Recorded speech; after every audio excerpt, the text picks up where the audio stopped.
आज का video lecture हमारा बेस्ड है हैलोजनेशन ऑफ अल्केन्स के ऊपर।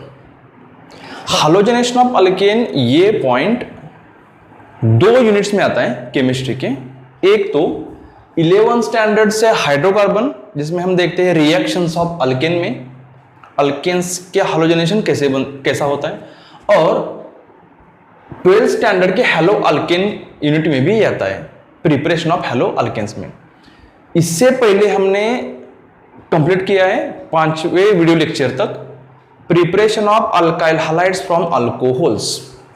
इसमें बहुत सारे मेथड्स हमने देखे, लेकिन अल्कोहल से हम अल्काइल हैलाइड प्रिपेयर करते हैं। सिमिलरली हम फेनॉल से आरिल हैलाइड नहीं बना सकते हैं। फेनॉल से आरिल हैलाइड नहीं बना सकते क्योंकि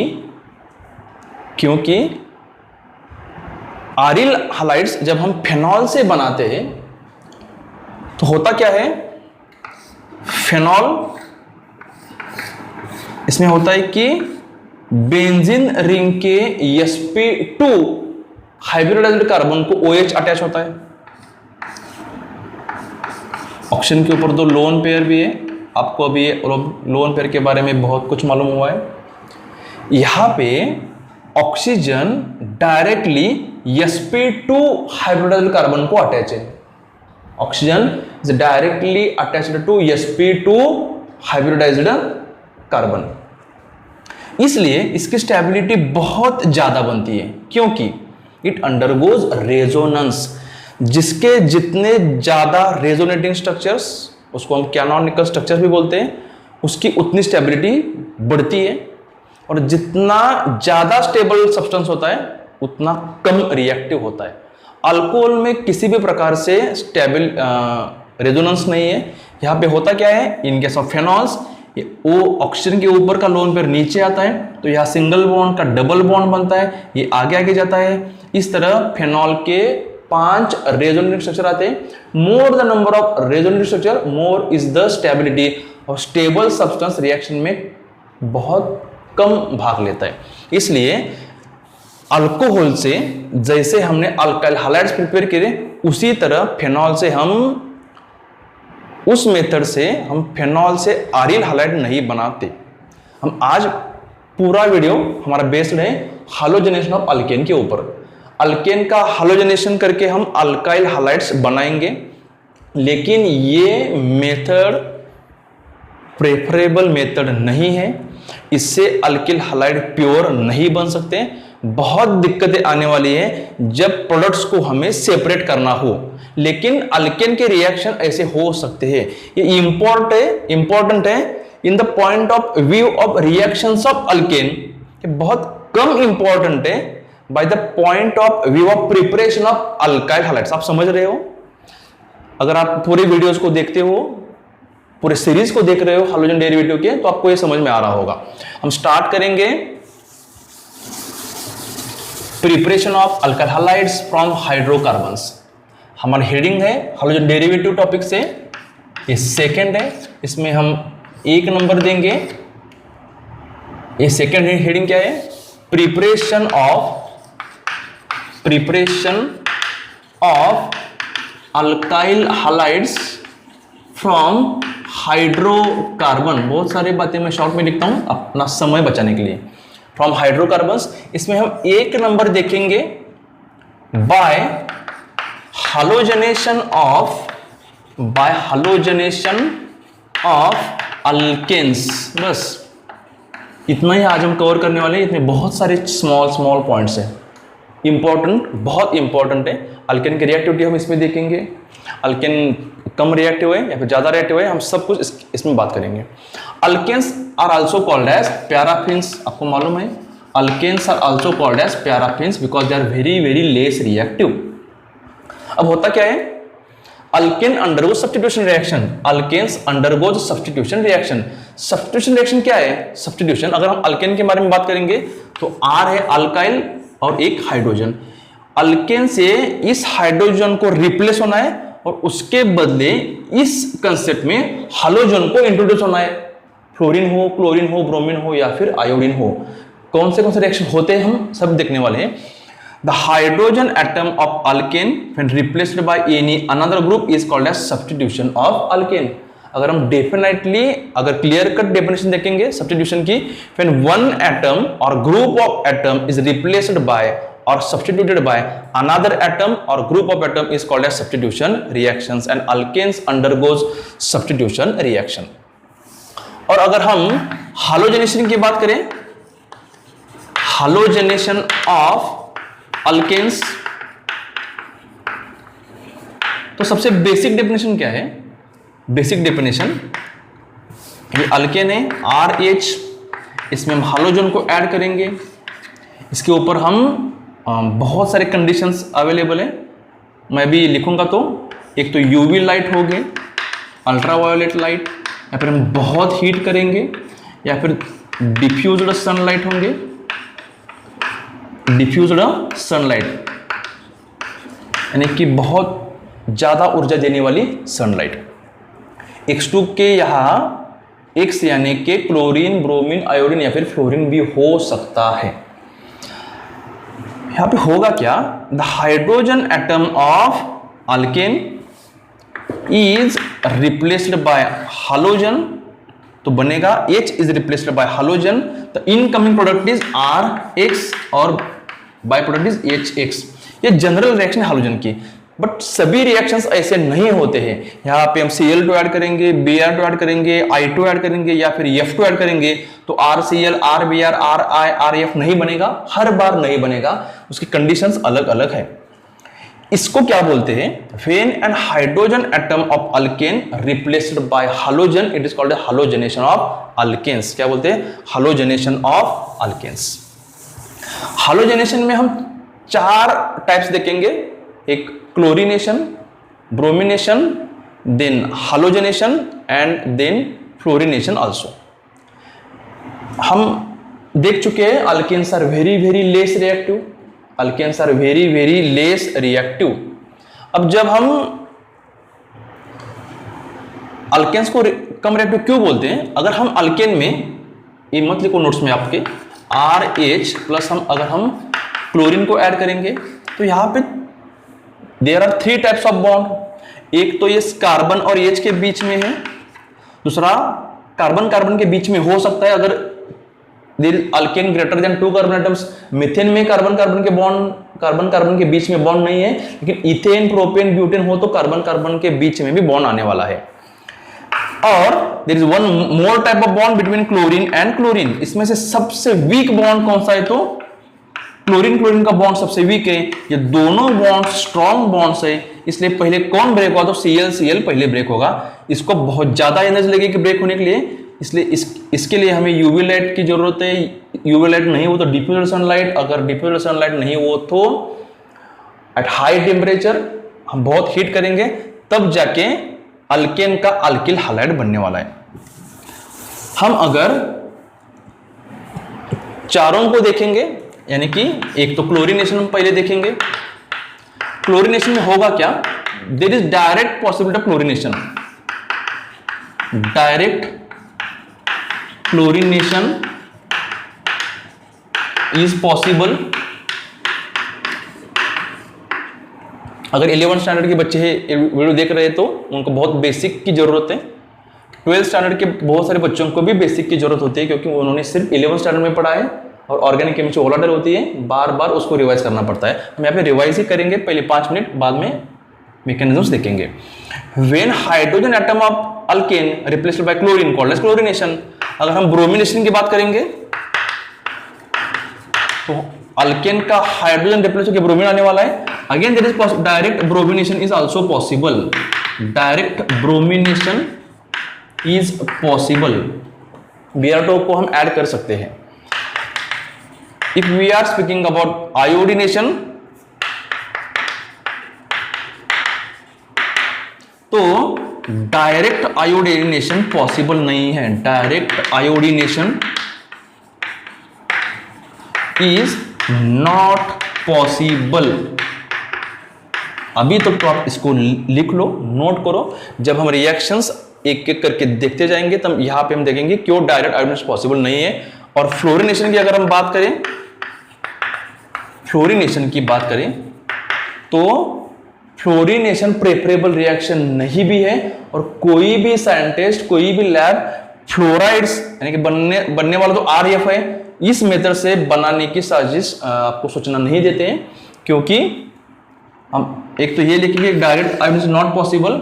अगर बन भी जाए तो बनेगा क्या, आरएफ बहुत ही करोजिव होता है आरएफ, और रिएक्शंस एक्सोथर्मिक होने वाली, एक्सोथर्मिक यानी कि बहुत सारी हीट बाहर निकलेगी, और बहुत सारी हीट अगर बाहर निकलेगी रिएक्शन के समय तो एक्सप्लोजन हो सकता है, और तैयार होने वाला अल्किल फ्लोराइड ये वेरी वेरी पॉइजनस है और करोजिव भी है, इसलिए इस मेथड से अल्काइल फ्लोराइड को बनाते नहीं है। किस मेथड से बनाते हैं हम आने वाली वीडियोस में देखेंगे, उसके ऊपर अभी हम कोई डिस्कशन नहीं करेंगे। हम स्टार्ट करेंगे क्लोरीनेशन से, बच्चों बहुत सारे छोटे छोटे पॉइंट्स इसमें आने वाले हैं। अब इसमें भी हेडिंग लगा लो, chlorination of alkanes, chlorination of alkanes. अगर हम अल्केन के क्लोरीनेशन की बात करेंगे, ये सब इरेज कर दूंगा, क्लोरीनेशन ऑफ अल्केन।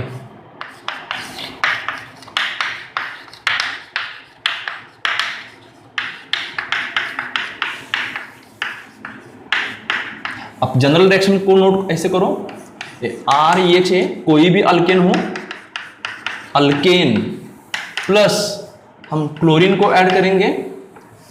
एरोब्रेक कंडीशंस क्या है, एक तो आप यूवी लाइट को लिखो, अगर यूवी लाइट नहीं है तो आप इसे बहुत हीट दो, और नहीं तो आप डिफ्यूज्ड सनलाइट का यूज करो कि जिससे बहुत एनर्जी मिलेगी। अगर हीट हमें करना है तो हीट करना है यानी कि कितना हीट करना है, अल्केन्स के बॉन्ड्स ब्रेक होने के लिए बहुत हीट करना पड़ता है, और हीट हम करेंगे कब तक, नियर अबाउट 500 केल्विन से ऊपर, 573 टू 773 केल्विन तक हम इसे हीट करेंगे।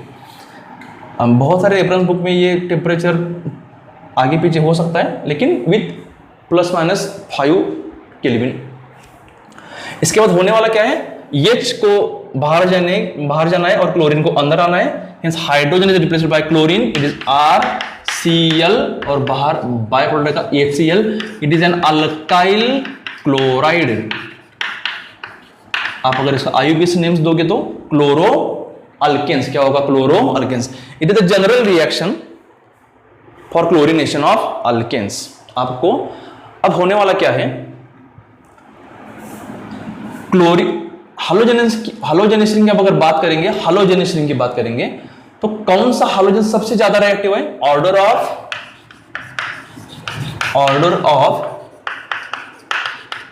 रिएक्टिविटी ऑफ हालोजेंस के बारे में, नॉट HX के ऑर्डर हमने अलग देखी थी। यहाँ पे fluorine is highly reactive than chlorine से ज्यादा कौन रिएक्टिव है, क्लोरीन ज्यादा रिएक्टिव है ब्रोमीन से, और ब्रोमीन ज्यादा रिएक्टिव है आयोडीन से। और अब क्या होने वाला है, देखो अल्केन के सभी कार्बन sp3 हाइब्रिडाइज्ड होते हैं, अल्केन के ऑल कार्बन अनुसार sp3 हाइब्रिडाइज्ड। यहां पर हम हाइब्रिडाइजेशन की बात आगे नहीं करेंगे, लेकिन अल्केन में 3 प्रकार के कार्बन होते हैं on the basis of primary, एक प्राइमरी, दूसरा सेकेंडरी और तीसरा टर्शरी। प्राइमरी कार्बन कौन होता है, the carbon which is attached to another only 1 carbon atom. Secondary कौन होता है, the carbon which is attached to another 2 carbon atoms. And tertiary कौन होता है, the carbon which is attached to another 3 carbon atoms. तो hydrogen इस तीनों भी प्रकार के कार्बन से रिप्लेस हो सकता है, प्राइमरी से भी हो सकता है और टर्शरी से भी हो सकता है, सेकेंडरी से भी हो सकता है। अगर अल्केन के स्ट्रक्चर में सभी कार्बन्स प्राइमरी है तो सेकेंड पॉसिबिलिटी बिल्कुल नहीं है। If in any alkane if there are 3 types of carbon atoms, tertiary भी है, सेकेंडरी भी है और प्राइमरी भी है, तो कौन सा कार्बन रिप्लेस पहले होगा, तो order of ease of replacement of hydrogen, कौन सा हाइड्रोजन सबसे पहले रिप्लेस होगा, इसके लिए ऑर्डर होगी order of replacement of hydrogen. तो सबसे पहले टर्शियरी कार्बन से हाइड्रोजन रिप्लेस होगा, उसके बाद सेकेंडरी, उसके बाद प्राइमरी, हर बार नहीं। अगर उस अल्केन में इस 3 प्रकार के कार्बन हो तो ऐसा हो सकता है। अगर सेकेंडरी है और प्राइमरी कार्बन एटम है तो सेकेंडरी से रिप्लेस होगा, टर्शियरी और सेकेंडरी है तो टर्शियरी से रिप्लेस होगा। अगर तीनों भी टाइप्स के कार्बन एटम है तो सबसे ज्यादा यानी कि 99% से भी अबव चॉइसेस है टर्शियरी कार्बन से हाइड्रोजन रिप्लेस होने के। ये 2 ऑर्डर बहुत ही इंपॉर्टेंट है। और ये सब हैलोजनेशन रिएक्शन, ये फ्री रेडिकल मैकेनिज्म है। क्या है? फ्री रेडिकल मैकेनिज्म, यानी कि इसमें फ्री रेडिकल्स बनने वाले हैं। और free radicals are highly reactive and short lived. उसके ऊपर कोई चार्ज नहीं होता है, they are neutral, highly reactive and very short lived. वो बहुत कम समय तक जिंदा रहते हैं फ्री रेडिकल्स, और जब तक है उस वक्त तक वो बहुत रिएक्टिव होते हैं। अगर हम एग्जांपल्स लेंगे मीथेन का, फिर क्लोरीनेशन ऑफ मीथेन, तो हम देखो एक एग्जांपल के बाद हम मैकेनिज्म देखेंगे। Chlorination of methane, chlorination of methane, तो रिएक्शन होगी क्या? देखो, रिएक्शन होने के बाद में थोड़ा लॉजिकल आपको बताऊंगी कि होता क्या है। ये मीथेन है, CH4, sp3 है, all bonds are single saturated, its name is methane. अगर इसमें हमने क्लोरीन को ऐड किया, Cl बॉन्ड Cl लिखेंगे, इसके ऊपर आप एक तो यूवी लाइट लिखो, नहीं तो डिफ्यूजन सनलाइट लिखो, हीट करो 573 से 773 केल्विन तक। हम यहाँ पे सिर्फ यूवी लाइट ही लिखेंगे। ये स्ट्रक्चर जो है, इसमें 2 chlorine atoms have same electronegativity. अगर सेम इलेक्ट्रोनेगेटिविटी हो तो उसके बीच का बॉन्ड हेट्रोलिटिकली ब्रेक होता है या फिर homolytically, the bond breaks in homolytically manner. अगर होमोलिटिक मैनर में बॉन्ड ब्रेक हो रहा हो, there is formation of free radicals, hence halogenation of alkanes is free radical mechanism. यहां से एक H रिप्लेस होने वाला है और आने वाला है CH3Cl plus HCl, its name is methyl chloride, इसका नाम है मिथाइल क्लोराइड। ये बाय प्रोडक्ट है। रिएक्शन यहां पे रुकने वाली नहीं है। होगा क्या? ये CH3Cl का मोलिक्यूल और एक ClCl के साथ रिएक्शन करेगा। यहाँ पे और एक बार हम यूवी लाइट को लिखेंगे, इसमें से एक H और निकलेगा और एक क्लोरीन यहां पे आ जाएगा, CH2Cl2 प्लस HCl। इस CH2Cl2 का नाम क्या है? देखो, ये एक ही कार्बन को 2 क्लोरीन अटैच है, इसलिए इसका नाम होगा अल्काइलिन क्लोराइड। हमने विषय में देखा, इट इज मिथाइलिन डाइक्लोराइड। ये क्या होता है? Methylene dichloride. अगर रिएक्शन आगे भी प्रोपेगेट होगी, आगे आगे जाएगी, तो कैसे? CH2Cl2 एक बार और रिएक्ट करेगा Cl2 मॉलिक्यूल से, फिर एक बार यूवी लाइट हम लिखेंगे, इसमें से और एक हाइड्रोजन को रिप्लेस होना है, बचेगा सिर्फ एक ही हाइड्रोजन, तो होगा CHCl3 HCl, its name is trichloromethane, या फिर इसका और एक नाम है क्लोरोफॉर्म। क्या नाम है इसका? क्लोरोफॉर्म। उसके बाद यहाँ पे और एक हाइड्रोजन बाकी है, reaction CHCl3 plus 1 more molecule of Cl2, again UV light, और जो बचा हुआ 4th हाइड्रोजन वो भी रिप्लेस हो जाएगा, और आने वाला प्रोडक्ट है CCl4 प्लस HCl। CCl4 का नाम होता है कार्बन टेट्राक्लोराइड, और आपने इसका और एक नाम लिखा है स्पेशल पायरिन आल्सो। टेट्राक्लोरोमीथेन बोलो, कार्बन टेट्राक्लोराइड बोलो, या फिर पायरिन भी बोलो। अभी मैं थोड़ा आपको लॉजिक बताता हूं, थोड़ा सा, ये यहाँ पे वैलिड नहीं है। अगर देखो आपके घर के पास अगर बहुत कम पब्लिक है, क्राउडी प्लेस नहीं है, और आप रोड से जा रहे हो, रोड के साइड में एक बहुत रुपए की थैली पड़ी हुई है, आपकी नज़र उस पर पड़ जाएगी, तो आपको लगेगा कि आप बहुत अच्छे बच्चे हो। हम सपोज कर रहे हैं, आप उसमें से कोई भी रुपया नहीं उठाओगे, आप जिसकी है उसको वापस करोगे, लेकिन हम सपोज करेंगे कि आपने उसमें से एक नोटों का बंडल डाल दिया पॉकेट में और घर पर आ गए। घर पर आने के बाद आपका ध्यान घर में लाए हुए बंडल के ऊपर नहीं है, आपका पूरा ध्यान जो भी उस थैली में बचे हुए रुपए उस पर है। आप फिर एक बार जाओगे, आसपास देखो कौन देख रहा है क्या, और एक उसमें से नोटों का बंडल उठाओगे और घर में आएंगे। ये कब तक चलेगा? जब तक उस थैली में से पूरे पैसे खत्म नहीं होते तब तक चलेगा। सिमिलरली यहाँ पे भी क्लोरीन मीथेन से उस वक्त तक रिएक्शन करेगा जब तक मीथेन के सभी हाइड्रोजन को निकाल ना दे। यहां से थोड़ा एक एमसीक्यू जनरेट होता है कि मिथाइल क्लोराइड कब ज्यादा बनेगा और क्लोरोफॉर्म सबसे ज्यादा कब बने, क्लोरोफॉर्म नहीं पायरिन कब सबसे ज्यादा बनेगा। तो होगा क्या, फेन अगर हम देखो क्लोरीन को ज्यादा लेंगे, when excess of chlorine is used, excess of Cl is used. Chlorine को अगर हम एक्सेस में लेंगे तो बनेगा क्या, CCl4 is the major product, होगा क्या used. Then carbon tetrachloride is major, MaJOR बहुत ज्यादा, MEaSURE नहीं। और if excess of methane is used, अगर मीथेन का यूज हम भरपूर करेंगे, ज्यादा करेंगे, तो then methyl chloride is major product, ये ज्यादा होगा। लेकिन उसके साथ इसके साथ CCl4 को भी बनना है और CCl4 के साथ CH3Cl को भी बनना है, इसलिए बहुत प्रेफरेंशियल मेथड नहीं है for preparation of alkyl chlorides. अगर इस सारे रिएक्शन को हम एक करेंगे तो यहाँ से CH3Cl कैंसिल होगा, ये HCl कैंसिल होगा, HCl नहीं कैंसिल होगा बच्चों, नहीं कैंसिल होगा, ये CH3Cl कैंसिल होगा, ये CH2Cl2, ये CH2Cl2, CH3Cl3, CH3 कैंसिल होगा। और अगर हम इसके रिएक्शन देखेंगे तो एक मोलिक्यूल अगर आप इसके एडिशन करोगे 1 molecule of CH4 plus 4 molecules of Cl2, UV light, sunlight, कुछ भी लिखो आप, जो कंडीशंस वैलिड है वो लिखना, कुछ भी नहीं।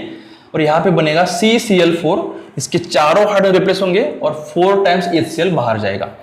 अब जब कार्बन के नंबर बढ़ेंगे, इथेन, प्रोपेन, ब्यूटेन एक्सेट्रा, तो क्या होगा हम देखेंगे। पहले हम इस एक ही रिएक्शन का मैकेनिज्म देखने वाले, क्लोरीनेशन ऑफ मीथेन का मैकेनिज्म। अगर हम मैकेनिज्म देखेंगे तो इसका मैकेनिज्म है free radical mechanism.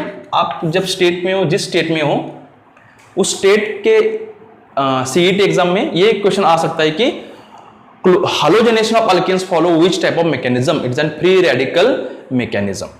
Free radical क्या होता है, तो फ्री रेडिकल होता है अनचार्ज्ड स्पेसिस, जिसमें बिल्कुल भी जिसके ऊपर चार्ज नहीं होता है और चार्ज होता भी नहीं और बहुत कम समय तक ये रहता है।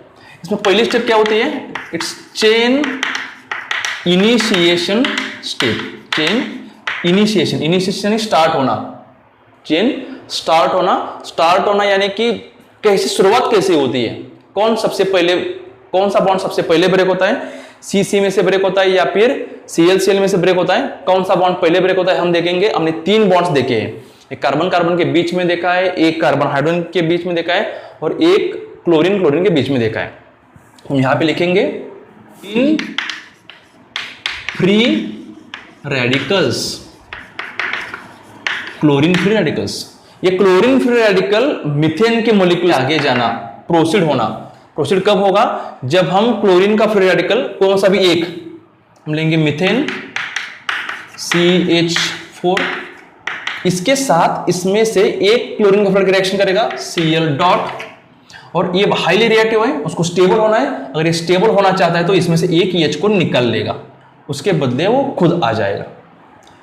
H को निकाल यहां से निकलेगा, बीच में से बॉन्ड को ब्रेक करेगा, एक इलेक्ट्रॉन H की तरफ आने वाला है, इसमें से एक इलेक्ट्रॉन कार्बन की तरफ जाने वाला है। अगर कार्बन को 3 बॉन्ड्स है और एक इलेक्ट्रॉन बचेगा तो रहेगा कुछ इस तरह, CH3 एक डॉट, इसको बोलते हैं methyl free radical, methyl free radical, और बाहर निकलेगा HCl, क्या बाहर निकलेगा HCl। और methyl free radicals are also more reactive, methyl free radicals are also more reactive. ये मिथाइल फ्री रेडिकल और एक बार रिएक्शन करेगा one more molecule with Cl2, that methyl free radical, ये नहीं, ये CH3 डॉट यानी कि methyl free radical again react with one more molecule of chlorine. यहाँ पे यूवी लाइट को आपको लिखना है, यूवी लाइट यूवी लाइट, ये लाइट इतनी लाइट नहीं है, इतनी एनर्जी नहीं है, तो बॉन्ड्स ब्रेक होने वाले नहीं है। That methyl free radical again reacts with one more molecule of chlorine, तो बॉन्ड यहां से ब्रेक होने वाला है, एक इलेक्ट्रॉन जाएगा क्लोरीन की तरफ, दूसरा इलेक्ट्रॉन जाएगा और एक इस क्लोरीन की तरफ। That chlorine with electron reacts with methyl radical, दो बनता है, ये CH3 एक डॉट आने वाला है, ये CH3 एक इलेक्ट्रॉन डॉट यानी कोई इलेक्ट्रॉन, ये बॉन्ड बन रहा है प्लस Cl फ्री रेडिकल। इसका नाम क्या आ रहा है? इसका नाम है methyl chloride, it's name is methyl chloride. समझ में आ रहा है क्या? Methyl chloride. और ये मिथाइल क्लोराइड यहाँ पे मेजर प्रोडक्ट होने वाला है। क्यों, कब बनता है? आपने नोट किया है पहले इसमें। इस रिएक्शन के बाद देयर आर वेरियस पॉसिबिलिटीज, और भी कुछ प्रोडक्ट्स बन सकते हैं। और भी कौन से प्रोडक्ट बन सकते हैं? देखो, एक, अगर एक क्वेश्चन कब जनरेट होगा, the other products possible during the chain propagation reactions of methane is are, बाकी के प्रोडक्ट कौन से हैं? तो जो मिथाइल क्लोराइड बनाए, मिथाइल क्लोराइड CH3Cl, ये और एक क्लोरीन फ्री रेडिकल से रिएक्ट हो सकता है, और एक क्लोरीन फ्री रेडिकल के साथ ये Cl डॉट होगा। तो ये क्लोरीन क्या करेगा, इसमें से एक H को बाहर निकालेगा और यह रहेगा CH2, ये Cl तो है ही, और यहाँ पे आ जाएगा फ्री रेडिकल, बाहर निकलेगा HCl।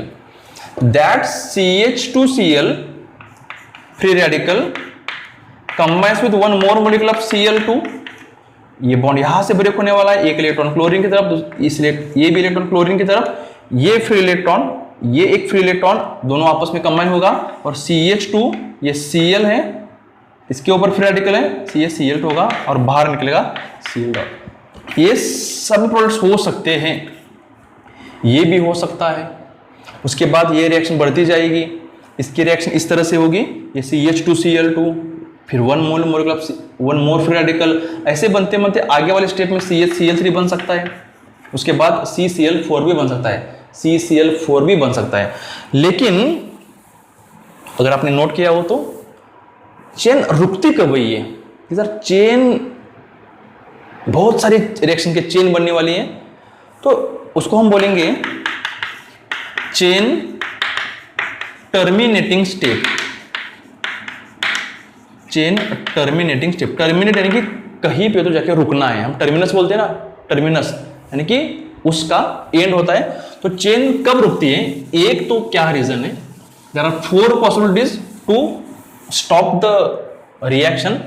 एक तो टोटल रिएक्टेंट्स और all reactants are consumed, when consumed हम लिखेंगे, व्हेन कंज्यूम्ड, जब पूरा अल्केन हो, क्लोरीन हो, सब कुछ खत्म हो जाएगा, तब जाके रिएक्शन रुकेगी। नहीं तो क्या होना चाहिए? नहीं तो फ्री रेडिकल का प्रोडक्शन रुकना चाहिए, फ्री रेडिकल का प्रोडक्शन रुकना चाहिए। तो क्लोरीन के फ्री रेडिकल्स अगर दूसरे क्लोरीन के फ्री रेडिकल्स के साथ रिएक्शन करेंगे तो Cl डॉट यानी इलेक्ट्रॉन है, तो बन जाएगा Cl2। अगर क्लोरीन के फ्री रेडिकल्स बनना स्टॉप हो गया तो रिएक्शन स्टॉप हो सकती है। और क्या हो सकता है? अगर मिथाइल के फ्री रेडिकल उसके और बहुत सारे फ्री रेडिकल से रिएक्शन करेंगे तो हो जाएगा CH2, ये एक डॉट है, CH3 डॉट, यहाँ पे एक CH3 डॉट, इसमें बॉन्ड होने वाला है। ये बहुत इंपॉर्टेंट पॉइंट है कि मीथेन का क्लोरीनेशन अगर हो तो उस समय ethane as a by product form हो सकता है। Which of the following alkane is formed as a byproduct during chlorination of methane? The answer is ethane is the alkane which is formed during chlorination of methane. ये भी बन सकता है। और उसके बाद अगर हम देख सकते हैं तो 2 फ्री रेडिकल्स और भी है, एक तो है CH3 free radical, methyl free radical, और है Cl क्लोरीन फ्री रेडिकल, दोनों को मिलाकर हो सकता है CH3Cl। ये कंडीशंस होने के बाद रिएक्शन यहाँ पे स्टॉप हो सकती है। आपको ऐसे क्वेश्चंस आ सकते हैं कि which of the following is not method, not step to terminate or to stop the chlorination of methane? कौन से नहीं है? इसमें से 3 नेम्स आएंगे, चौथा नहीं आएगा। उसको आप स्टडी करो। अगर हम और भी एक एग्जांपल लेंगे, एग्जांपल्स बहुत इंपॉर्टेंट है किसके, क्लोरीनेशन ऑफ अल्केन्स के। तो हम एग्जांपल लेंगे chlorination of propane. Example number 2 को हम बोलेंगे, इसका मैकेनिज्म देखने की बिल्कुल भी जरूरत नहीं है, ब्रोमिनेशन का भी नहीं देखेंगे, आयोनेशन का भी नहीं देखेंगे और फ्लोरिनेशन का भी नहीं देखेंगे, इतना बस हमें बहुत हो गया। CH3, CH2 और CH3 प्लस हम अगर क्लोरीन को ऐड करेंगे, बच्चों ये एक मॉलिक्यूल नहीं होता है। हमने मोल कंसेप्ट में देखा है यार, एवोगाड्रो नंबर ऑफ मॉलिक्यूल्स, एक मोल होता है, एक मॉलिक्यूल नहीं होता है। और एक मोल के अंदर Avogadro number of particles, there are so many choices, so many chances of reactions. देखो यहाँ पे इस एग्जांपल में 2 टाइप्स ऑफ कार्बन एटम्स है, there are 2 types of carbon atoms. ये कार्बन प्राइमरी है, बीच वाला कार्बन सेकेंडरी है, और ये terminal carbon again primary carbon, इसका नाम है प्रोपेन, इसका नाम प्रोपेन है, आप सब जानते हो।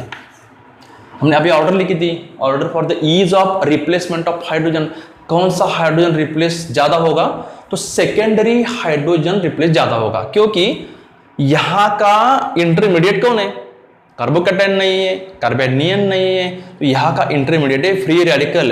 Free radical as a intermediate, यहाँ पे 2 फ्री रेडिकल्स बनने वाले हैं, 2 फ्री रेडिकल्स। इसमें से 2 फ्री रेडिकल्स कौन से होंगे, तो अगर हम देखेंगे, हम Cl2 को ऐड करेंगे, एक तो यहां से H को निकालो या फिर यहां से H को निकालो, दोनों भी सेम है, उस तरह हम देखेंगे ये बनने वाला है CH3, CH2, CH2 एक डॉट, ये बन गया प्राइमरी फ्री रेडिकल। और एक चांस क्या है, देखो फ्री रेडिकल के ऊपर कोई भी चार्ज नहीं होता है, आप कैलकुलेट करो बाय यूजिंग फॉर्मल चार्ज का फॉर्मूला, बार बार ये आ रहा है ना, तो देखना ही पड़ेगा, आपको देखना होगा। इस सेकेंडरी कार्बन से अगर H निकलेगा तो बनेगा CH3, C एक H रहेगा डॉट, यानी कि 1 इलेक्ट्रॉन एंड CH3, इसे बोलेंगे सेकेंडरी फ्री रेडिकल। इसमें से कौन ज्यादा स्टेबल है, और फ्री रेडिकल की स्टेबिलिटी हम कैसे दे, स्टेबिलिटी ऑफ फ्री रेडिकल्स हमने देखी है basic principles of organic chemistry में, जनरल ऑर्गेनिक केमिस्ट्री में हमने देखा है कि it depends on hyper conjugative structure, जिसके जितने हाइपर कंजुगेटिव स्ट्रक्चर उतनी स्टेबिलिटी ज्यादा। More the number of hyper conjugative structure, more is the stability of free radical. और एक पॉइंट आएगा, more the number of alpha H, more is the stability, more the number of alpha H। तो यहाँ पे alpha H कितने हैं, देखो इसके आगे वाला कार्बन अल्फा कार्बन है, और अल्फा कार्बन को 2 हाइड्रोजन है, there is 2 alpha hydrogen atoms. इस पर देखो, इसके इस साइड वाला भी carbon alpha carbon, right hand side वाला कार्बन भी अल्फा कार्बन, इसको 3 यहाँ पे 3 अल्फा 6 अल्फा H होने वाले हैं। हमने क्या सुना है अभी, more the number of alpha hydrogen more is the stability. और हमने बहुत सारे रूल्स देखे हैं, जो सब्सटेंस सबसे ज्यादा स्टेबल होता है वो सबसे पहले प्रिपेयर होता है, that prepare first the substance which is more stable, वो सबसे पहले क्या होगा, प्रिपेयर होगा। अगर हम तो इसके साथ क्लोरीन का फ्री रेडिकल ऐड होने वाला है, किसके साथ, इस सेकेंडरी फ्री रेडिकल के साथ। और मेजर प्रोडक्ट क्या होगा, तो इसके 2 प्रोडक्ट्स आने वाले हैं, इसके साथ क्लोरीन का फ्री रेडिकल ऐड होगा, और 2 प्रोडक्ट्स कौन से बनेंगे, देखो एक होगा CH3 CHCl और CH3, एक होगा CH3 CH2 CH2Cl। It's name is 1 chloropropane, यह है 2 chloropropane, common names are secondary propyl chloride, N propyl chloride, दोनों भी बन सकते हैं। ये N प्रोपाइल क्लोराइड कितना बनेगा, अगर 100% प्रोडक्ट है, 100% 100%, तो इसकी पॉसिबिलिटी है 45% और इसकी पॉसिबिलिटी है 55%। इस रिएक्शंस को बैलेंस नहीं करते बच्चों। अगर आप ये 2 मोल्स लेंगे, ये 2 मोल्स लेंगे, 1 मोल लेंगे, ऐसा नहीं हो सकता है। हम इस रिएक्शन को ऐसे देखते हैं, अगर ये 100% है, अगर आप देखो ये 100 मोल्स है, तो इसमें से 55 मोल्स सेकेंडरी को बनने हैं और 45 मोल्स प्राइमरी के बनने वाले हैं। इस टाइप की परसेंटेज ब्रोमिनेशन में नहीं होती है। ब्रोमिनेशन इससे भी ज्यादा सिलेक्टिव होता है, हम क्यों वो भी देखने वाले हैं। अगर और एक एग्जांपल हम लेंगे, वो एग्जांपल होगा टर्शरी का। टर्शरी का एग्जांपल आप बताओ, किस अल्केन में टर्शरी कार्बन होते हैं? तो एग्जांपल हम लेंगे आइसोब्यूटेन का, इसके बाद क्लोरीनेशन खत्म हो जाएगा। आइसोब्यूटेन CH3 CH CH3 और CH3, अगर इसमें हमने क्लोरीन को ऐड किया और सभी कंडीशंस का यूज किया, सभी में से एक का यूज किया, अगर आप यूवी लाइट को ऐड करो, यूवी लाइट पास करोगे, हीट करोगे या फिर डिफ्यूज सनलाइट, कौन सा भी एक कंडीशन को आप लिखना ही है। अगर हीट नहीं करोगे, यूवी लाइट पास नहीं करोगे या फिर आप डिफ्यूज सनलाइट का यूज नहीं करोगे तो क्या होने वाला है? तो होने वाला यह है कि रिएक्शन होने वाली भी नहीं, क्योंकि इसके बॉन्ड ब्रेक करने के लिए बहुत ज्यादा एनर्जी लगने वाली है। आपने प्रोडक्ट्स बना लिए, देखो आप बता सकते हो। तो यहाँ पर दो टाइप के कार्बन एटम है, एक तो ये प्राइमरी है, ये भी प्राइमरी है और ये भी प्राइमरी है, और ये बीच वाला कार्बन टर्शरी है। तो ease of replacement of H का ऑर्डर क्या है? Tertiary, then secondary, then primary. तो सबसे ज्यादा बनने वाला प्रोडक्ट ये है CH3, C, उसको क्लोरीन आएगा, नीचे फिर CH3 और एक बार CH3। बाय प्रोडक्ट्स तो HCl होने ही है बच्चों, इसको बैलेंस नहीं करते इस रिएक्शन को। और यहां तीनों प्राइमरी कार्बन से किसी भी कार्बन से H को हटाओ, प्रोडक्ट तो वही आने वाला है। हम ऐसे लिखेंगे CH3 CH CH3 और एक बार CH2 और Cl। इसमें से सबसे ज्यादा कौन बना? मेजर MEAGOR, तो ये होने वाला है 64% और ये बचा हुआ 36% ये आने वाला है। हम इसे मेजर बोलते हैं MEAGOR। आपको पता चल रहा है क्या? ये परसेंटेज कब नहीं आएगी? जब यहां पे हम ब्रोमिनेशन करेंगे तो परसेंटेज अलग होने वाले हैं, हम देखेंगे क्या परसेंट होने वाले हैं। उसके बाद हम बी रिएक्शन को देखेंगे, bromination of alkanes. Bromination of alkanes यानी कि when hydrogen atom of alkane replaced by bromine, then it is called as bromination of alkane. क्या बोलेंगे? Bromination of alkane. हम एग्जांपल्स लेंगे, ये बहुत ही सिलेक्टिव, आप लिख डालो उसे। In bromination there is high percentage, high degree of selectivity to replace the hydrogens. बहुत सिलेक्टिविटी होती है, क्यों होते हैं वो भी हम देखेंगे। अगर हम एग्जांपल की बात करेंगे तो हम इथेन को पहले लेंगे, CH3 प्लस Br2, यह इथेन, ETHANE बच्चों। यहां पे क्या करोगे? तो यहां पे लोगे अगेन यूवी लाइट लोगे, ये भी फ्री रेडिकल होने वाला है, Br का फ्री रेडिकल। तो क्या होने वाला है? यहां पे हम लेंगे यूवी लाइट, प्रोडक्ट आने वाला है CH3 CH2Br। इस मेथड से ये प्रेफरेबल मेथड नहीं है बच्चों, सिर्फ आपको अल्केन के रिएक्शन पढ़ने हैं। अल्किल ब्रोमाइड, इथाइल ब्रोमाइड बनाने की अब तक जो हमने पढ़े हैं 6 लेक्चर में, सबसे बढ़िया मेथड क्या होती है? अल्कोहल से आप अल्कोहल के साथ NaBr और H2SO को रिएक्ट करो, या फिर अल्कोहल के साथ रेड फास्फोरस और ब्रोमीन को रिएक्ट करो, उससे सबसे ज्यादा बढ़िया ब्रोमाइड्स बनने वाले हैं। देन इससे सर हम अल्केन के रिएक्शन के बारे में जानेंगे, इसका नाम है इथाइल ब्रोमाइड। उससे इससे अलग कोई पॉसिबिलिटी नहीं है, और बाय प्रोडक्ट होने वाला है HBr, ही बैलेंस्ड रिएक्शन है। अगर हम सेकेंड एग्जांपल की बात करेंगे तो एग्जांपल है, देखो आप भी लिख सकते हो। हम अगर प्रोपेन को लेंगे CH3 CH2 और CH3 प्लस Br2, यहाँ पे भी दो चॉइसेस हो सकते हैं, क्योंकि यहाँ पे दो प्रकार के कार्बन आइटम है। हम Br2 को ऐड करेंगे, Br2 को बच्चों, that carbon is primary, again it is primary, ये सेकेंडरी कार्बन है। हमने जब इसका क्लोरीनेशन किया था तो परसेंटेजेस थे बच्चों 55 एंड 45, सेकेंडरी के 55 चांसेस थे और इस प्राइमरी के 45 थे। इन Br में वही परसेंटेज आने वाले नहीं है। प्रोडक्ट्स तो आपको याद आ रहे हैं, सबसे मेजर तो होगा कौन सा? CH3 CHBr, उसके साथ CH3 प्लस HBr होगा। इस रिएक्शन को बैलेंस नहीं करते हैं। देन एक बार CH3 CH2 और Br। The major product is secondary propyl bromide और N प्रोपाइल ब्रोमाइड माइनर है, बहुत कम बनने वाला है। ये 55 और 45 बनने वाले नहीं हैं। यहाँ पे सेकेंडरी प्रोपिल ब्रोमाइड बहुत ज्यादा बनता है, यहाँ पे हाई डिग्री ऑफ सिलेक्टिविटी होती है और इट्स परसेंटेज नियर अबाउट 97%, 97.1 भी लिख सकते हैं, 96.9 भी लिख सकते हैं, लेकिन ये बहुत सारे रेफरेंस बुक में है और इसकी परसेंटेज 3% है। ऐसा क्यों होता है? देखो मैं आपको लॉजिक थोड़ा बताऊंगा। लॉजिकली आपने रिएक्टिविटी जान ली है हाइड्रोजन्स की, सबसे ज़्यादा रिएक्टिव फ्लोरीन है, उससे कम रिएक्टिव क्लोरीन है, उससे कम रिएक्टिव ब्रोमीन है, उससे भी कम रिएक्टिव आयोडीन है। अगर हम बात करेंगे, एक छोटा बॉक्स लेंगे, आप इमेजिन करिए बॉक्स लेंगे और उसके ऊपर छोटा सा होल है, उस होल से हमें क्लोरीन ऐड करना है और ब्रोमीन ऐड करना है। सबसे फास्ट कौन आने वाला है? क्लोरीन आने वाला है या फिर ब्रोमीन आने वाला है? सबसे ज्यादा रिएक्टिव है कौन दोनों में से? क्लोरीन रिएक्टिव है, और क्लोरीन के हमने 100 मोल्स लिए, 100 मोल्स लिए, 100 मोल्स को इस होल में से अंदर जाना है। और अगर क्लोरीन को हमने रिलीज किया, क्लोरीन को रिलीज करने के बाद ये लॉजिकल वे बच्चों, क्लोरीन बहुत फास्ट आता है, फास्ट जाते समय बहुत सारे क्लोरीन के मॉलिक्यूल्स एक दूसरे के साथ कोलाइड होते हैं और बाहर गिर जाते हैं। अंदर जाने वाले कितने हो गए?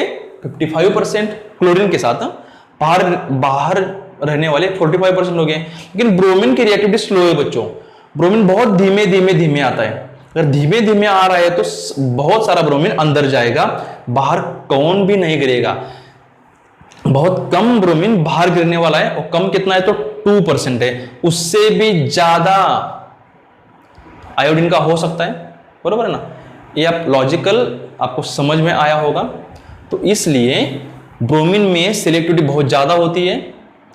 अगर हम एग्जांपल देखें आने वाला टर्शरी के केस में, जिस अल्केन में टर्शरी कार्बन है उसका हम एग्जांपल लेंगे, तो एग्जांपल है आइसो ब्यूटेन, एग्जांपल नंबर 3 आएगा ब्रोमिनेशन से, CH3 CH3 और एक बार CH3 प्लस आपको ब्रोमीन को ऐड करो, 2 प्रोडक्ट्स बनने वाले हैं, यहां से निकालो, यहां से निकालो, यहां से निकालो, तो प्राइमरी होगा CH3, यहाँ पे ब्रोमीन ऐड करना है बच्चों और यूवी लाइट को लिखना है, नहीं तो गलत हो जाएगा। CH3 CH, नीचे CH3, यहाँ पे CH2 और Br आएगा। इसका नाम अगर आप लिखने वाले हो तो इसका कॉमन नेम नहीं है बिल्कुल, इसका नहीं कॉमन नेम है, इसका नाम है आइसोब्यूटिल ब्रोमाइड, आइसोब्यूटाइल ब्रोमाइड, या फिर आप इसे लिखो 1 bromo 2 methyl propane, 1 bromo 2 methyl propane. और क्या आ सकता है? CH3 CH3, यहाँ से H निकलेगा और Br आएगा, और एक बार CH3 बाय प्रोडक्ट तो HBr होने वाला ही है। ये टर्शरी ब्यूटाइल ब्रोमाइड है, इसके चांसेस बहुत ज़्यादा है, ये बनेगा अबाउ ABOB अबाउ 99%, और ये होगा वेरी कम, हम उसे ट्रेस बोलेंगे, बहुत कम ट्रेस अमाउंट में, क्योंकि ब्रोमिनेशन बहुत स्लो होता है। स्लो होने के बाद यहाँ पे टर्शरी कार्बन है और यहाँ पे प्राइमरी कार्बन है, तो टर्शरी कार्बन का एच रिप्लेस होने के चांसेस सबसे ज्यादा है। I hope you understood. उसके बाद हम देखेंगे आयोडीनेशन, सी रिएक्शन है आयोडीनेशन ऑफ अल्केन्स। यहाँ पे हमें देखना क्या है कि डायरेक्ट आयोडीनेशन क्यों नहीं होती है। आयोडीनेशन ऑफ अल्केन्स, अगर हम इसकी जनरल रिएक्शन के बारे में बात करेंगे, आप लिखो मत इसे, RH प्लस अगर हम I2 को ऐड करेंगे, ये अल्केन है, ये आयोडीन है। अगर हम यहाँ पे यूवी लाइट पास करेंगे, बहुत सारी ऊर्जा देंगे हम इसे, तो एक्सपेक्टेड प्रोडक्ट क्या है? एक्सपेक्टेड तो RI प्लस HI। HI बच्चों बहुत रिएक्टिव होता है, हमने देखा है ना हाइड्रोजन हाइलाइट्स की रिएक्टिविटी में, HI इज हाईली रिएक्टिव, और ये सबसे strong, it is strong reducing agent, it is strong reducing agent. ये क्या करता है? अब ये रिएक्टिव है, वैसे तो बाहर नहीं निकलेगा, अगर ये गैसियस स्टेट में होता तो अपने आप चला जाता, ये गैसियस स्टेट में नहीं है, ये बहुत ही स्ट्रॉन्ग रेड्यूसिंग एजेंट है। ये फिर से क्या करेगा? आपको रेडॉक्स रिएक्शन मालूम है, रिड्यूसिंग एजेंट क्या करता है? रिडक्शन रिएक्शन कैरी करता है। तो रिडक्शन रिएक्शन क्या होती है? एक तो आप इलेक्ट्रोनेगेटिव एलिमेंट को रिमूव करो या फिर इलेक्ट्रो पॉजिटिव एलिमेंट को ऐड करो, इस कंसेप्ट में हम देखेंगे। ऑक्सीडेशन नंबर के बारे में बिल्कुल भी बात नहीं करेंगे। ये हाईली रिएक्टिव है, तो ये क्या करेगा? ये फिर एक बार इस अल्काइल आयोडाइड के साथ रिएक्शन करेगा, इसमें से आयोडीन को बाहर निकालेगा। अगर आयोडीन को बाहर निकालेगा तो आयोडीन और आयोडीन बन की एक साथ आने के बाद फिर एक बार I2 बनेगा और ये यहाँ पे आएगा अगेन RH बनेगा। तो रिएक्शन बिकम्स रिवर्सिबल। ये रिएक्शन रिवर्सिबल क्यों हो रही है? तो जब हम ब्रोमिनेशन देख रहे थे, जब हम क्लोरिनेशन देख रहे थे, तो HCl और HBr बाहर निकल रहा था। HCl HBr उतने स्ट्रॉन्ग रिड्यूसिंग एजेंट नहीं होते हैं जितना कौन होता है, HI होता है। तो क्या करेगा, देखो डायरेक्ट आयोडीनेशन क्यों पॉसिबल नहीं है? डायरेक्ट आयोडीनेशन पॉसिबल नहीं है क्योंकि the by product formed hydrogen iodide is strong reducing agent which again reduces back the reaction become reversible. अगर रिएक्शन रिवर्सिबल बन रही है तो प्रोडक्ट ज्यादा बनने वाला नहीं है। तो हम इसे क्या करेंगे, इस आयोडीनेशन को मैं इसे इरेज करूंगा। आयोडीनेशन को आयोडीनेशन हम कैरी करेंगे but in presence of some oxidising agents. वो ऑक्सीडाइजिंग एजेंट जो हम ऐड करने वाले हैं वो क्या करेंगे, तो HI को बनने ही नहीं देंगे। अगर HI यहाँ पे फॉर्म नहीं होगा तो रिएक्शन रिवर्सिबल नहीं होगी। हम 3 एग्जांपल लेंगे यहाँ पे, एक ही एग्जांपल लेकिन 3 ऑक्सीडाइजिंग एजेंट्स लेकर हम देखेंगे। अगर हम लेंगे CH3 यानी कि इथेन, बस उससे ज्यादा एग्जांपल इसके देखने की जरूरत नहीं है आयोडीनेशन के, प्लस I2 आयोडीन प्लस एक बार I2 और प्लस एक बार I2, सभी के प्रोडक्ट्स एक ही आने वाले हैं। हम 3 ऑक्सीडाइजिंग एजेंट देखने वाले हैं। एक तो है HgO, इसका नाम है मर्क्यूरिक ऑक्साइड। मर्क्यूरस भी होता है और मर्क्यूरिक भी होता है। Mercurous and mercuric. रस कब होता है, जब ऑक्सीडेशन स्टेट कम हो। अगर Hg की ऑक्सीडेशन स्टेट +1 हो तो मर्क्यूरस बोलेंगे। अगर मर्क्यूरी की ऑक्सीडेशन स्टेट +2 हो तो मर्क्यूरिक बोलेंगे। +1 हो तो मर्क्यूरस, +2 तो मर्क्यूरिक। इसमें ऑक्सीजन के -2 और Hg के +2 इस मर्क्यूरिक ऑक्साइड। ज्यादा हो तो हम IC बोलते हैं ना, हमने फास्फोरिक में और फास्फोरस में देखा है। Similarly sulphurous. यहाँ पे और एक लेंगे, उसका नाम है HiO3। यहाँ पे भी आप देखो, इसका नाम है iodic acid, its name is iodic acid, इसको नोट करो। और हम एक बार लेंगे HNO3, its name is nitric acid. All this 3 are oxidising agents. ये सभी रिएक्शन एक दूसरे को और रिएक्शंस है। हम पहले प्रोडक्ट्स देखेंगे क्या होने वाला है। यहाँ पे सिर्फ एक ही प्रकार के कार्बन है, ओनली प्राइमरी कार्बन्स। आने वाला प्रोडक्ट सिर्फ एक ही है। एक कौन सा है, CH3CH2I प्लस अगेन एक बार CH3CH2I और एक बार CH3CH2I। सबसे इंपॉर्टेंट क्या है, तो बैलेंसिंग ऑफ दिस रिएक्शन को याद नहीं करते बच्चों, मैं आपको ट्रिक दूंगा।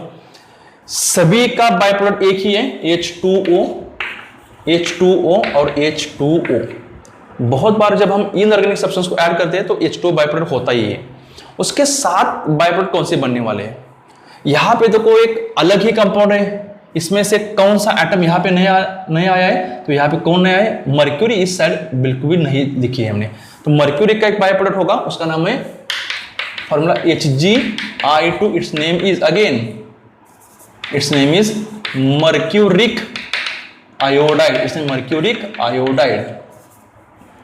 यहां पे कौन नहीं है, देखो अलग कुछ भी नहीं, दूसरा कौन सा एलिमेंट नहीं है, C को छोड़ के, H को छोड़ के और I और ऑक्सीजन को छोड़ के। ऑक्सीजन तो इसमें आ गया है H2O में, यहाँ पे और कोई बाय प्रोडक्ट नहीं है। यहाँ पे और एक अलग एलिमेंट है, वो है नाइट्रोजन। तो नाइट्रोजन का बाय प्रोडक्ट होगा NH3। Its name is ammonia. अब इस रिएक्शन को बैलेंस करते with respect to water molecule, जितने ऑक्सीजन इस ऑक्सीडाइजिंग एजेंट्स में, उतने सारे H2O के मॉलिक्यूल्स बाहर जाने वाले हैं। तो यहां पे सिर्फ एक ही ऑक्सीजन है, तो बाहर जाने वाला एक ही H2O बाहर निकलेगा। सेकेंड रिएक्शन में यहाँ पे 3 ऑक्सीजन है, तो यहाँ पे 3 हाइड्रोजन को 3 वाटर मॉलिक्यूल रिमूव होने वाले हैं। समझ में आ रहा है क्या? और यहां पे भी 3 ऑक्सीजन है और 3 H2O बाहर जाने वाले हैं। और एक बार देखो, इसको छोड़कर इस साइड पर कितने H है, यहां पे सिर्फ 2 ही हाइड्रोजन है, यहां पे 6 हाइड्रोजन है, और इन 2 बाय प्रोडक्ट्स को मिलाकर यहां पे 9 हाइड्रोजन है। हम अगर देखेंगे इसमें एक भी हाइड्रोजन नहीं है, इसमें 2 हाइड्रोजन आते हैं, तो दोनों भी हाइड्रोजन इससे ही निकलने वाले हैं। तो ये कितने लगेगा हमें, ये 2 मोल्स लगेंगे, और बैलेंस करने के लिए ये भी 2 मोल्स लगेंगे। 2 मोल्स लगने के बाद Hg तो एक ही है, 2 मोल्स ऑफ यहाँ पे 2 आयोडीन, यहाँ पे 2 आयोडीन, तो बनेगा यहाँ पे ट्वाइस I2। समझ में आ रहा है? ओके, यहाँ पे देखो 6 ऑक्सीजन के एटम्स इस पर है, और यहाँ हाइड्रोजन के, ऑक्सीजन के तो 3 होंगे, हम इससे ही बैलेंस कर रहे हैं। हाइड्रोजन के 6 एटम्स हैं, और 6 एटम उसमें से यहाँ पर एक है, बचे हुए 5 को कहाँ से निकलना है, तो इसमें से निकलना है 5 को। एक तो यहाँ पे है ही, तो यहाँ पर हम 5 लिखेंगे, इस साइड पर भी हम 5 लिखेंगे। इस पर तो कंडीशन आने वाली है, देखो बच्चों, क्या हीट करेंगे हम। और बैलेंस करने के लिए आयोडीन कितने हैं, यहाँ पे आयोडीन 5 आयोडीन है, एक तो यहाँ है ही, यहाँ पे 4 लगने वाले हैं, तो हम ट्वाइस लिखेंगे, ये 4 और एक 5। उसके बाद देखो हम H2O से पहले बैलेंस करेंगे, यहाँ पे 3 ऑक्सीजन है, वहाँ पे भी 3 ऑक्सीजन है। हाइड्रोजन 2 बाई प्रोडक्ट्स को मिला के 3 और 6 9 है। 9 में से एक तो यहाँ से निकलेगा, और 8 हाइड्रोजन कहाँ से, 8 हाइड्रोजन को कहीं से निकलना है, तो निकलना है इथेन से। यहाँ पे हम 8 लेंगे, यहाँ पे भी 8 लेंगे, तो आयोडीन कितना होगा, 8 एटम्स ऑफ आयोडीन, तो हम यहाँ पे लिखेंगे 4 8। हो गया, it is the iodination reaction. यहाँ पे हमने ऑक्सीजन किस लिए लिए, तो बाय प्रोडक्ट EHI बन ही नहीं रहा है। अगर EHI नहीं हो रहा है तो रिएक्शन रिवर्सिबल नहीं है। ये बहुत बढ़िया रिएक्शन है। लेकिन आयोडीन प्रिपेयर, आयोडाइड्स प्रिपेयर करने के लिए, अल्काइल आयोडाइड्स, इससे बढ़िया मेथड कौन सी होगी, तो हमने रेड फास्फोरस आयोडीन देखा है, PI3 देखा है, हमने 95% फास्फोरिक एसिड के साथ Na और Ki को देखो है। वो 2 मेथड इससे बढ़िया मेथड है for preparation of alkyl iodides. अगर उसके बाद हम सिर्फ 5 मिनट में डी रिएक्शन को देखेंगे, fluorination of alkane, fluorination of alkane, तो अगर ये रिएक्शन मत लिखो जो मैं अभी लिख रहा हूं, REH प्लस EF2, कुछ कंडीशंस आने वाली है, और REF प्लस EHF, तो EHF बहुत ही क्या है, पॉइजनस है, ये बहुत ही करोजिव रिएक्शन है, करोजिव है। ये प्रोडक्ट पॉइजनस है, करोजिव है, इसलिए प्रेफर्ड प्रोडक्ट नहीं है, और इससे बहुत सारी हीट बाहर निकलने वाली है। अगर हीट रिलीज होती है तो रिएक्शन हम क्या बोलते हैं, एक्सोथर्मिक रिएक्शन। ये रिएक्शन एक्सोथर्मिक है, और एक्सोथर्मिक होने की वजह से बहुत कम समय में ज्यादा हीट बाहर निकलेगी। एक्सोथर्मिक होने की वजह से ये एक्सप्लोजिव भी हो सकती है, इसलिए हम अल्किल फ्लोराइड को इस मेथड से प्रिपेयर नहीं करते। इसके ये सब रीजंस हैं। हमने आज क्लोरीनेशन, ब्रोमिनेशन, आयोडीनेशन और सब कुछ देखा।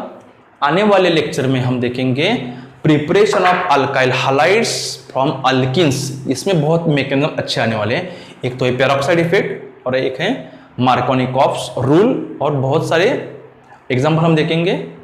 Keep watching the videos. Thank you.